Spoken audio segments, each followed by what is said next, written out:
Olá, meus irmãos, que a paz de Cristo, que excede todo entendimento, esteja em nossos corações. Hoje nós estamos encerrando o primeiro trimestre da Escola Bíblica Dominical de 2024, né? Estamos na nossa última lição, né? Que tem como tema o poder de Deus na missão da igreja. Eu espero que você tenha aprendido bastante com essa lição, que foi bem edificante, agradável da parte do Senhor e trouxe-nos muitos ensinamentos. Hoje estamos na lição de número 13, né? O poder de Deus na missão da igreja, amém? O textuário diz assim, irmãos, mas recebereis a virtude do Espírito Santo que há de vir sobre vós, e ser-me-eis testemunhas tanto em Jerusalém, como em toda a Judéia e Samaria, e até aos confins da terra. É importante ressaltar que essa lição que nós vamos estar estudando hoje, ela é bem agradável, aquilo que Deus colocou e deixou na terra para nós. Fala muito acerca do Espírito Santo de Deus, né? Que é algo que nós temos, que é imprescindível para nós. Sem o Espírito Santo de Deus, nós seríamos cegos de mãos dadas, caminhando para o abismo, né? Aí nós podemos entender aqui que no tema da lição já está dizendo, né? O poder de Deus na missão da igreja, ou seja, tem uma missão e para executá-la nós temos que ter o poder que é o Espírito Santo de Deus. A verdade prática diz assim, o Espírito Santo é a força motriz que movimenta a igreja. Sem o poder do Espírito, a igreja é incapaz de cumprir a sua missão. Ou seja, quando fala igreja, irmãos, está falando num todo. Eu, você. Se não fosse o poder do Espírito Santo, eu não teria como dar essa aula, não teria como estar lendo, levantar. Então, o Espírito Santo que nos motiva, ela que dá aquela, aquela força motriz para que eu e você possamos prosseguir, porque muitos são os embates do inimigo contra a nossa vida, contra a nossa casa, nossa vida financeira, espiritual, emocional. E se nós tivermos alguém que interceda por nós, o Espírito de Deus esteja ali nos motivando, falando no nosso coração, te desanima e na verdade nós queremos parar, né? Mas nós sabemos que Deus é perfeito, por isso que Ele deixou tudo conforme a sua vontade, amém? A introdução diz assim, nesta lição, focaremos nossa atenção no poder do Espírito Santo na missão da Igreja de Cristo. Aqui mostraremos que o povo de Deus não pode prescindir do revestimento do poder pentecostal para obter êxito na sua missão da terra. Assim, demonstraremos que a ação do Espírito Santo e a contemporaneidade de seus dons na Igreja não se trata de uma mera opção, mas de algo imprescindível, a sua maior necessidade. Sem o Espírito Santo, a igreja local não anda nem cumpre sua vocação. Veja bem, para nós entendermos um pouco a introdução, para nós entrarmos na aula. O autor está dizendo aqui, sem os dons, sem o Espírito Santo, a igreja não tem como cumprir, tá?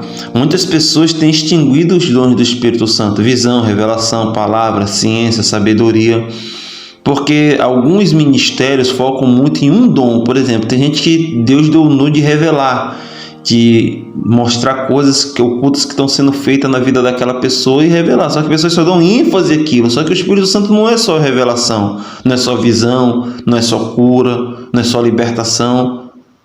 O Espírito Santo é isso tudo de uma forma só, única.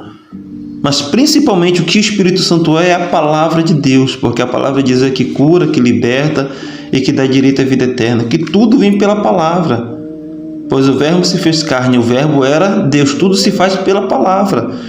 Então nós podemos sim ter afeição por um dom. Não, eu gosto da libertação, quando a pessoa manifesta a entidade, a gente expulsa. Eu gosto da visão, não, eu gosto da revelação, eu gosto do dom de cura. Tudo isso é válido e é necessário para a igreja cumprir sua missão.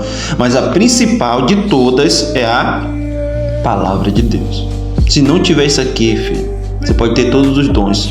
No final, Jesus vai falar: apartai-vos de mim, maldito, para o fogo eterno que está separado para seus anjos e seus demônios. Então, é muito importante nós focarmos na palavra, tá? Não extinguir os outros dons, porque é válido, mas focarmos na palavra, que é o principal. Porque vai ter momentos que o dom não vai ter momentos que a visão não vai vir, a revelação não vai vir, você só vai ficar só com a palavra de Deus. E aí onde nós vamos exercer a fé. Nós vamos acreditar naquilo que está escrito e não simplesmente o que foi falado. Amém? Tópico 1 do número 1 diz assim, tópico 1. A doutrina do Espírito Santo segundo o Evangelho de Lucas. Número 1 do tópico 1. Um ensino revelado nos escritores de Lucas.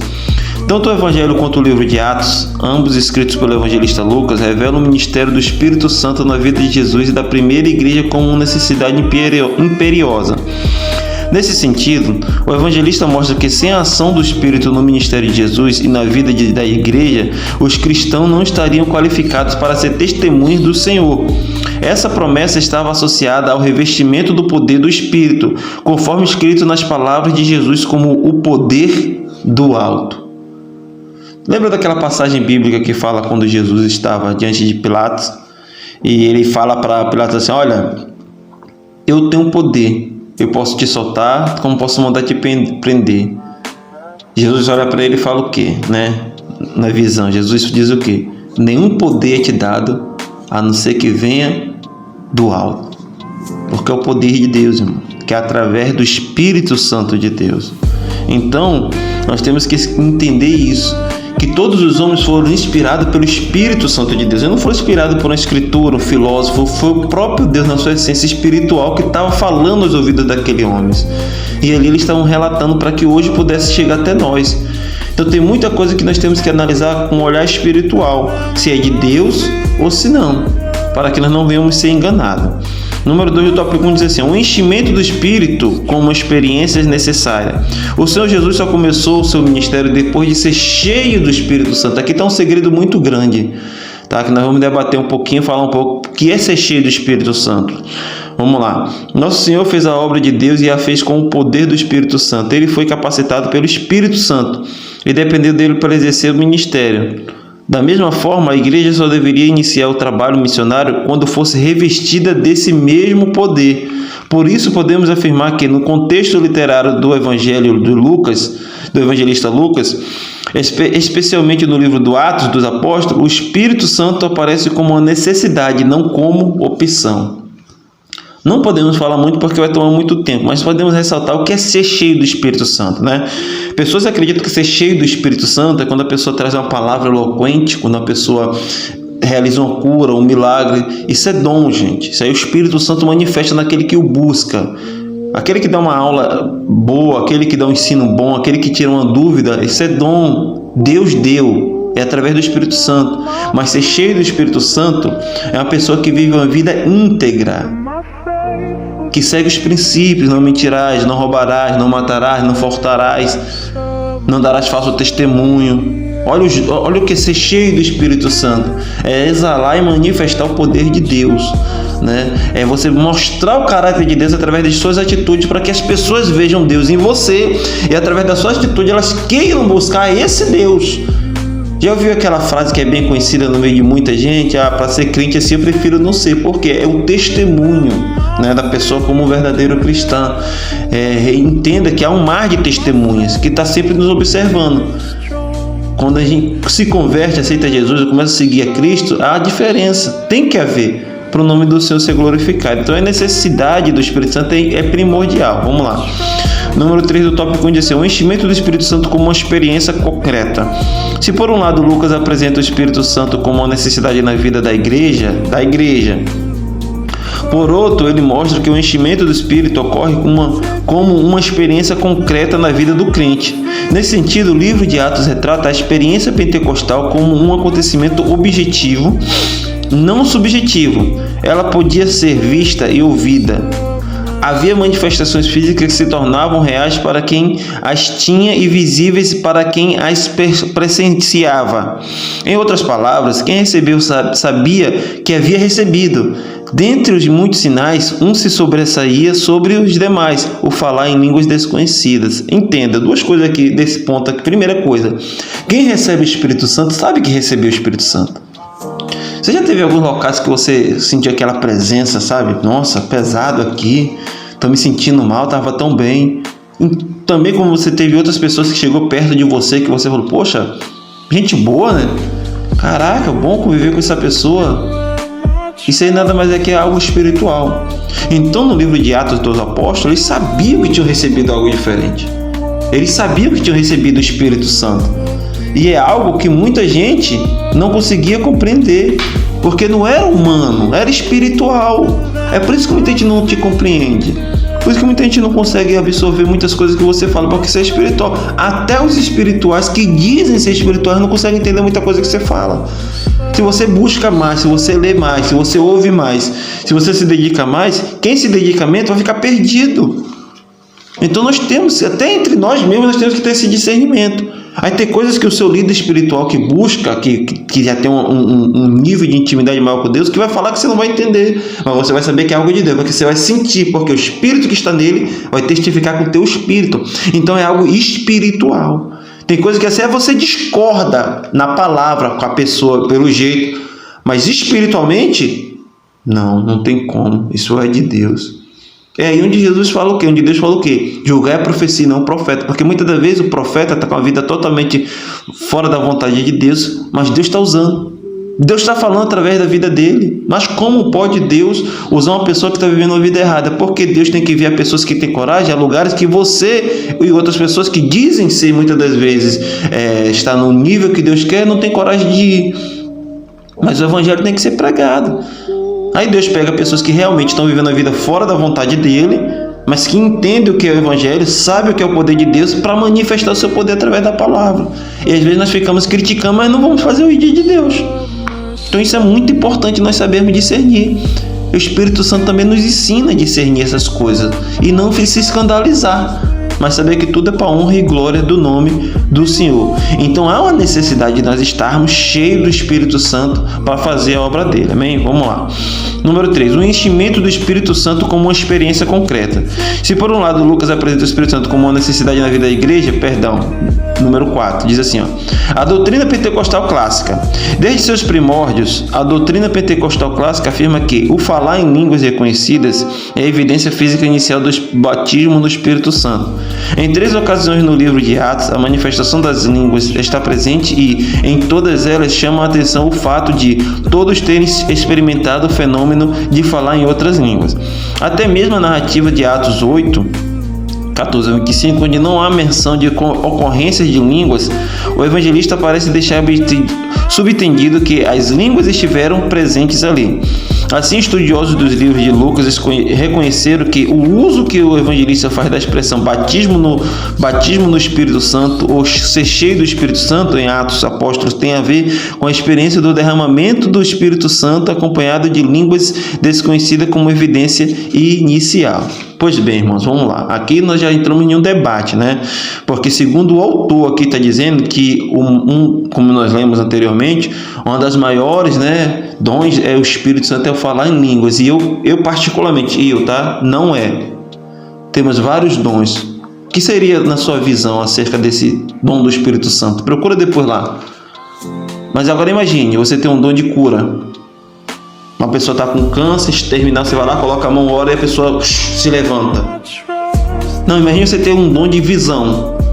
Alguém está passando por uma tribulação muito grande, perturbação, família destruída, casamento destruído, e você vai lá, ora e Deus te dá uma revelação acerca daquela pessoa. Você instrui ela o que ela tem que fazer, ela faz e é abençoada para a glória de Deus. Então, nós observamos que a lição está falando aqui que o autor colocou que o dom de línguas porque aconteceu em Atos.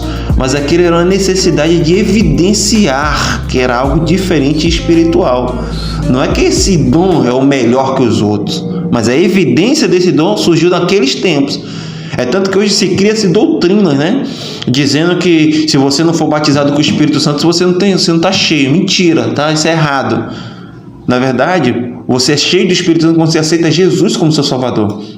Você já ganha um selo, é automático. Se for assim, então muitos crentes não são cheios do Espírito Santo, mas pregam, oram, realizam proezas no nome de Jesus e o nome dele é glorificado. Então ser cheio do Espírito Santo tem nada a ver com você falar em línguas, tem nada a ver. Ser batizado com o Espírito Santo tem nada a ver com você falar em línguas. Falar em línguas é você receber um dom do Espírito Santo. Agora, ser batizado, o batizar, como nós tivemos aulas que nós ouvimos aqui, é o quê? É submergir, é mergulhar, é ser cheio. Quando você batiza alguém, você o quê? Você submerge ele dentro da água e tira, ou seja, a pessoa morre para o mundo e nasce para Cristo. Ser cheio do Espírito Santo, o Espírito Santo vem te preencher por completo. Suas vontades, seus desejos, aquilo que antes você queria, você não quer mais. E lembra daquele embate que teve de Paulo e Pedro? que Pedro ainda queria que a circuncisão fosse no corpo, aí Paulo vem e diz que a circuncisão era no coração agora. Por que Paulo é conhecido como o apóstolo gentil? Porque ele ministrava para pessoas que não eram judeus. Ele veio trazendo a visão de reino, porque Jesus queria todos, mas os judeus antigamente, do Antigo Testamento, acreditavam na aliança que Deus deu realmente a Abraão, que era arrancado o quê? A parte do órgão do homem, né? Para que pudesse então ele dizer que tem aliança. Aí Paulo vem dizer, agora a circuncisão no coração, ou seja, é negar a si mesmo, é não permitir que as nossas vontades e desejos sejam maiores do que a de Deus através dessa palavra. Então isso é muito, muito importante nós entendermos isso, porque tem muita gente aí procurando loucamente falar em línguas estranhas, porque senão não é aceito. Ei, faça a vontade de Deus, respeite os princípios, e você já é mais do que cheio do Espírito Santo. Falar em línguas, pregar, louvar, manifestar, isso é dons, e o Espírito Santo vai dar conforme a necessidade da igreja. Qual é a sua necessidade? Minha necessidade é palavra, o meu dom é palavra, é Bíblia, é ler livros, é escrever livros, é pegar dicionários. Minha necessidade é essa. Esse é meu chamado. Ah, mas você quer ter uma revelação? Claro que quero. Quer ter uma visão? Quero. Quer colocar a mão no enfermo e curar? Quero. Mas a minha prioridade é a palavra. Essa é a minha prioridade. Agora, se Deus, pela sua misericórdia, fala assim, olha, eu vou ressuscitar através das suas mãos. Amém, Senhor, seja feita a sua vontade. Eu vou começar a te revelar coisas ocultas e profundas que muita gente não sabe. Amém, Senhor. Mas a prioridade que Ele me deu é isso aqui, ó. É explanar as Escrituras, é trazer um ensino, é trazer um discipulado, é trazer uma visão teológica concreta, coerente, onde as pessoas não venham ser enganadas. Então as pessoas estão confundindo. Às vezes Deus te deu um dom missionário. Ah, não, mas eu tenho que viajar. Não, às vezes a missão, sabe o que é? É você cuidar de alguém, é você estar na casa, é você estar ministrando. Ah, mas eu queria que Deus me desse o dom de visão e revelação. Ele pode te dar, mas depender do que você quer usar com esse dom, o que está no seu coração. Então nós temos que ter essa compreensão, esse entendimento, que o Espírito Santo ele tem o poder de dar os dons, mas com um propósito, de edificar a igreja e povoar o céu. Amém? Número 2 aí, tópico 2 diz assim, o Espírito Santo capacitando as testemunhas. Capacitando as testemunhas. No livro de Atos é possível perceber os ensinos da capacitação do Espírito Santo sob diferentes perspectivas. Primeiramente, o Espírito capacitando líderes para o desempenho da obra de Deus. Nesse sentido, vemos o apóstolo Pedro sendo cheio do Espírito Santo quando foi confrontado pelos sacerdotes. O apóstolo Paulo, quando é cheio do Espírito Santo para resistir a Elimas, o mágico. Depois vemos também que não eram só os que faziam parte do colégio apostólico que eram cheios do Espírito Santo. Pessoas comuns também eram revestidas do poder do alto. Na verdade, o que se observa em Lucas é que o revestimento do Espírito Santo veio sobre toda a carne. Aqui fica algo muito importante. Ser cheio do Espírito Santo não é só para o pastor, para o evangelista, para o professor, é para todos. É para a igreja.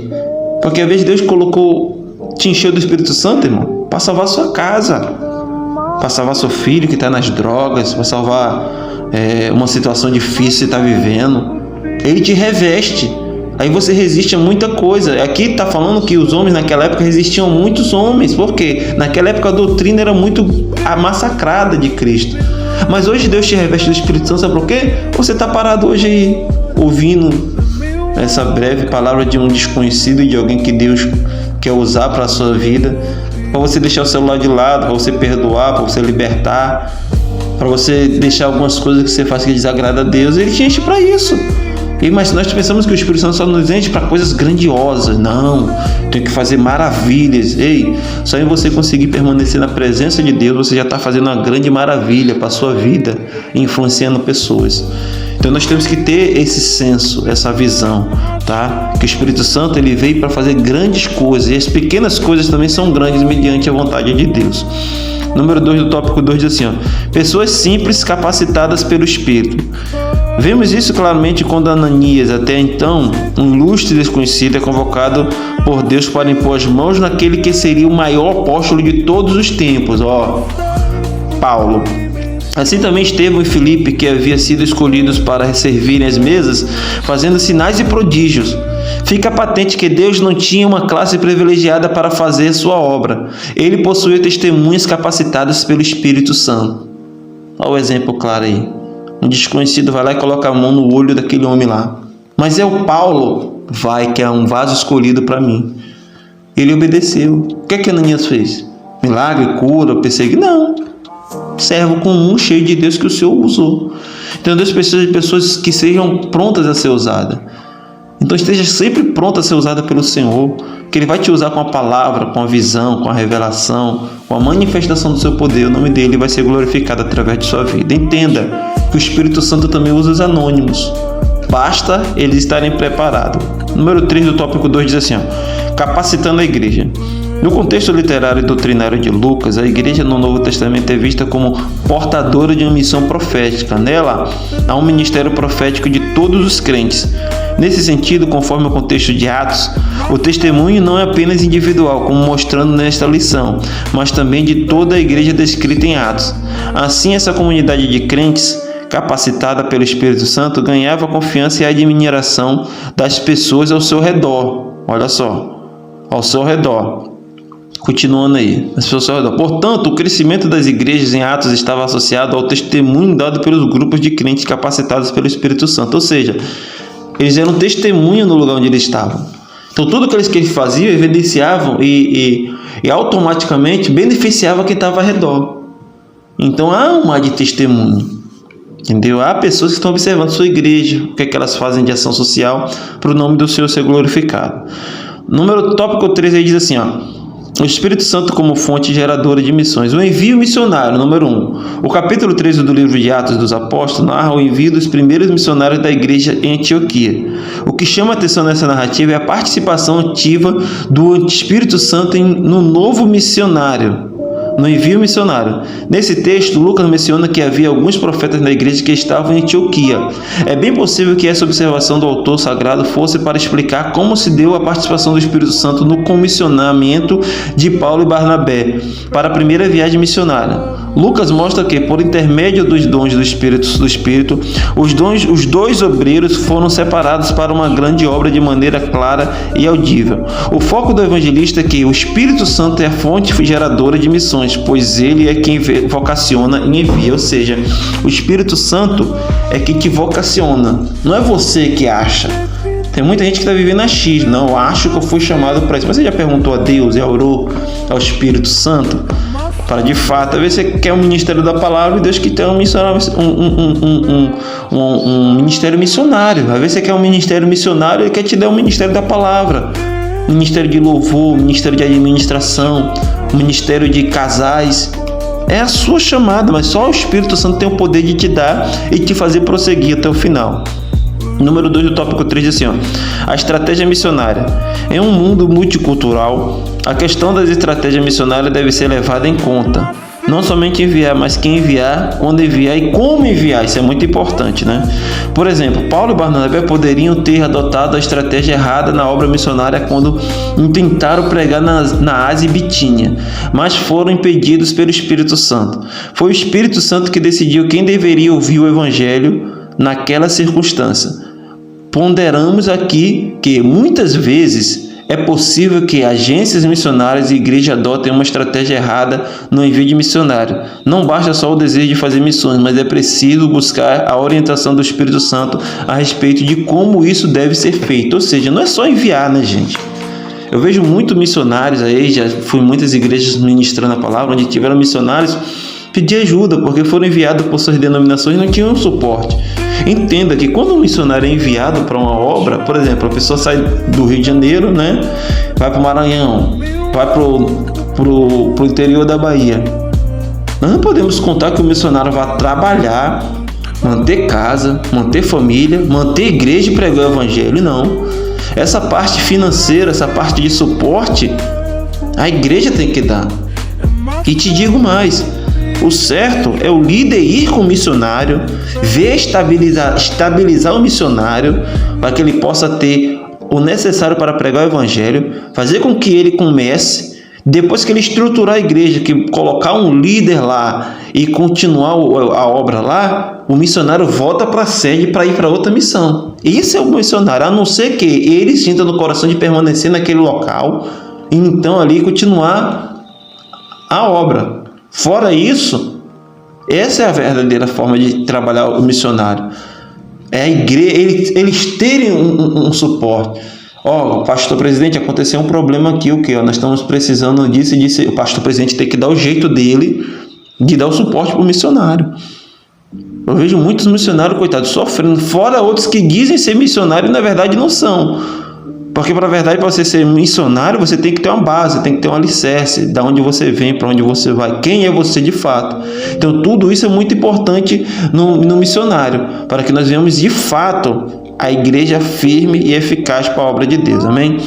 A conclusão diz assim, irmão: encerramos esta lição e consequentemente esse trimestre, mostrando que o Pentecostes faz toda a diferença no cumprimento da vocação missionária da igreja. Sem a ação do Espírito Santo, a igreja local está desabilitada para cumprir sua missão. O Espírito Santo é a força motriz do corpo de Cristo em sua dimensão local. Sem o Espírito Santo, a igreja não vai a lugar nenhum. Irmãos, concluímos mais uma lição, Concluímos o primeiro trimestre. Próxima semana já iniciamos aí o próximo trimestre, para a glória de Deus. E eu quero deixar uma palavra para o seu coração: não deixe de acreditar. Não deixe de acreditar que Deus tem grandes coisas para fazer na sua vida, que Deus ainda vai fazer você como um canal de bênção para muitas pessoas.